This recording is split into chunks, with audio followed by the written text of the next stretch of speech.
Hey family, welcome back to Barbecue and Bible Study. Today we are going to do some smoked baby back ribs. We're going to be doing the 3-2-1 method. So we're going to let them smoke for 3 hours uncovered. Then we're going to put them in foil and let them go for another 2 hours covered.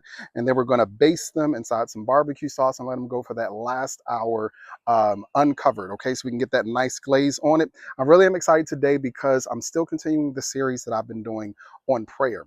And today we're going to be talking about how to pray for joy, even in the midst of life's chaos, of life's stress, of life anxieties. Because let's just be honest, life is stressful. And sometimes when we are approaching faith, when we are approaching our prayer life, when we are approaching our relationship with God, it is hard to pray for joy. It is hard to pray for happiness when things seem so dismal. So let's season up these ribs. All right, so we're going to start with our binder. Today we're just going to do a very simple mustard binder, front and back. Now, some people like to trim their baby back ribs. Me personally, and also to my son's credit, he loves the fatty portion. So we're just going to leave all that on. We're not going to trim up anything. We're going to keep this real simple today. While I'm doing this, I really want to set up today's Bible study because let's just be honest, life gets so stressful. Life can be so depressing. Life can really have us on edge. And it's hard to have joy. It's hard to have hope. It's hard to have peace. It's hard not to just want to go somewhere and crawl inside of a corner inside of this world and age that we're in. But the Bible tells us how important it is to rejoice in the Lord. See, we might be here inside of this world. I don't care where you are, inside of the United States. You might be listening or watching inside of another country. Know that God can meet you wherever you are. And if you can just rest inside of the presence of God instead of taking on the chaos of your environment, and like the text we're ready to look at says, just rejoice in the Lord. Joy will come. You know, my grandma used to say that, weeping may endure for a night, but joy comes in the morning. That is so true. So today we're using another one of my favorites, the WolfPack Seasoning, the Alpha Rub. And like I said, we're just going to give this a nice even layer of coating. We're going to pat it in and we're going to get this inside of the smoker. I've got my smoker going at about 250 degrees. And we're going to let this go for a couple of hours. Don't be afraid to be heavy on your seasonings. This meat can take it, okay?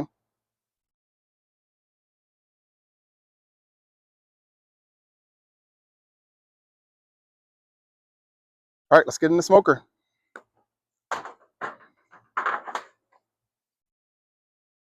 All right, we got our smoker going at about 250.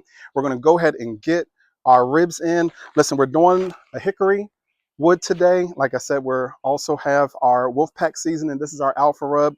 We're going to let this go for about 3 hours uncovered. We're doing a 3-2-1 method. So we're going to let this go about 3 hours uncovered. Oh yeah, look at that. And y'all already know my secret with the water pan. Instead of you spraying it every 30 minutes or every hour, just add apple juice to your water pan. So we're going to stick this in. While we're doing that, y'all do me a favor, go ahead and grab your Bibles. We are going to the book of Philippians, the 4th chapter and the 4th verse today. We're going to let that smoke, all right? Let's go. All right, family, while that's smoking up, let's jump inside of our word today. We're coming from the book of Philippians, the 4th chapter and the 4th verse. And I want to put things inside of context because Paul is writing to the church at Philippi, but he's not in his mansion. He's not on a yacht. He didn't just get a new job, didn't just buy a new house, didn't just get married. No, he's in prison. And what's interesting about what he is commanding the Philippian church to do is something that I believe that we can take inside of our own lives. And if we apply it, like I said earlier, we can begin to find joy even in adversity. We can begin to find joy even inside of our stress. We can begin to find joy even inside of the most depressing seasons of our lives. So I want to ask you all the question today. What does it look like to pray for joy when the circumstances don't match faith or the season of life that you're expected to be in?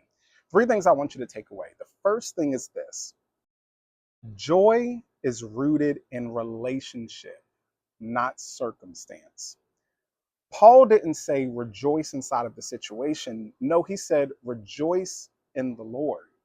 So often do we get so focused on what our environment looks like.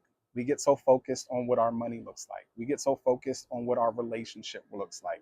We get so focused on what our career looks like. We get so focused on what the situation looks like that we miss the fact that God is in it with us. Situations change, people change, outcomes shift, but I want you to hear today that God remains constant in all things. When you pray for joy, you're not asking God to fix everything immediately.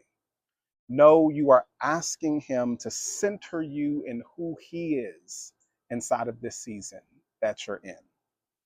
So instead of praying, God, change the situation, begin to pray, God, help me to find you inside of this situation, because He didn't leave you in the divorce. He didn't leave you when you lost the job. He didn't leave you when you got the foreclosure note. No, praying for joy looks like, God, help me find you in the middle of this.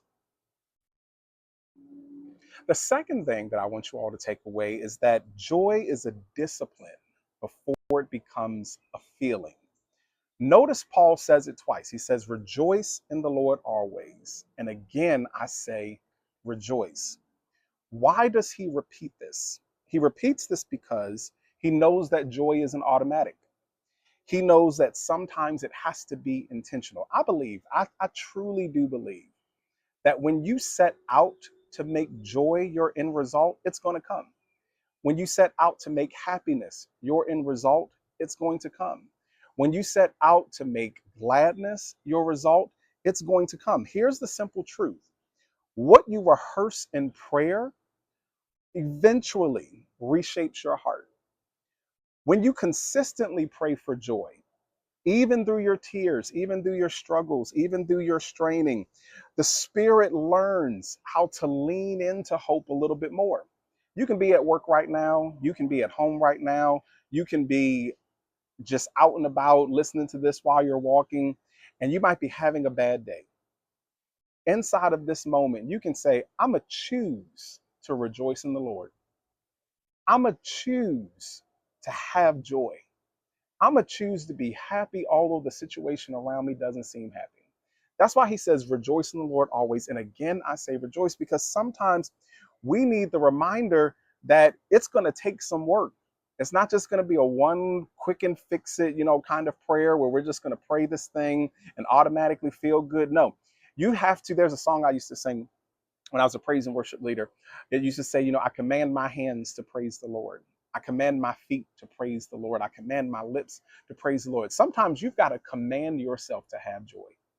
You've got to command yourself, I'm going to be all right. You've got to command yourself, I don't care what the situation looks like. I don't care what the environment looks like. Joy, you got to show up. And I can almost guarantee you that the second you begin to make joy intentional inside of your life, when you say, I'm not going to make depression intentional, I'm not going to make stress or anxiety intentional, I'm not going to make looking at and harboring on the bad intentional, but I'm going to make joy intentional, it will begin to surface on every single level of your life. Third and final thing I want you all to take away is that joy and grief can coexist. This is important. I want you all to know that praying for joy does not mean denying your pain. No, not at all. It doesn't mean pretending that everything is okay. It means allowing God to hold you both in your sorrow and in your strength all at the same time. I want you to know today, you can grieve and still have joy. You can feel loss and still experience peace. Joy is not the absence of difficulty. No, it is the presence of God within it. So I want you all to pray this: God, this hurts, but don't let this pain steal my joy. I'm going to leave you all with the words that my grandmama said a long time ago. This joy that you have, the world didn't give it, and there is no situation that can take it away. Let's get these ribs out, all right? All right, family, I pray you all enjoyed the word today. Let's go ahead and check on these ribs. We've had them going for about 3 hours at 250. Let's go and see how they're looking. Oh, yeah, that's exactly what we want. Nice, good bark on there. As you can see, it's going to be nice and juicy. Now we're going to wrap these up. All right, let's get these over to our foil so we can wrap these up. Now, what I have over here is just a little bit of brown sugar and about half a stick of unsalted butter. We're going to place the rib meat side down on it, okay?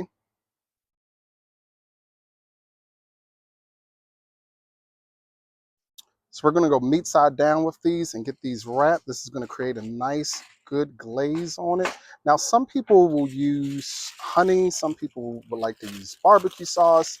I like to keep it simple. So just some brown sugar, can be light sugar, dark brown sugar. I have on dark brown sugar and just a couple of things of butter. Wrap this up nice and tight, and we're going to get this back in the smoker for another 2 hours.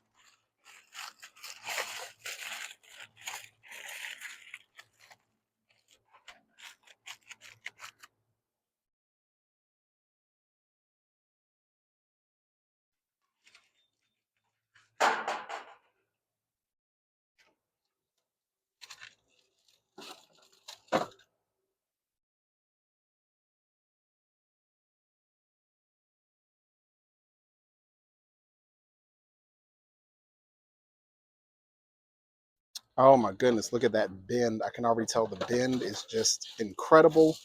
That's what we want. Oh my goodness, those juices are falling out. Let's get it out.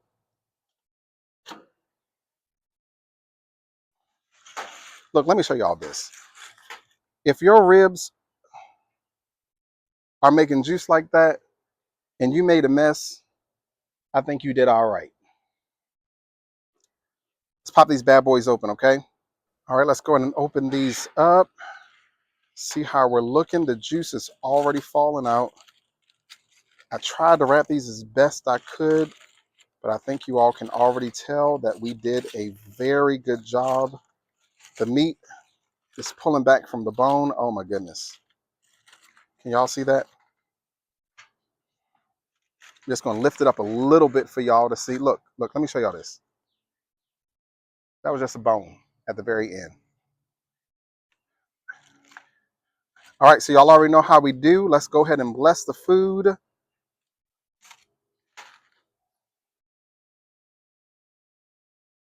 Let's bless the food. Gracious God, we thank you for this day. We thank you just for being with us today. We ask that you allow us to take the words that were said and that we can pray for joy in a way that beyond our circumstances, beyond whatever it is that we're experiencing, that we make it intentional to make joy our ultimate decision. For God, let us not look at the situation, but let us look at you and find you inside of every situation that we encounter inside of this thing called life. It's in your name that we pray. Let's go ahead and eat.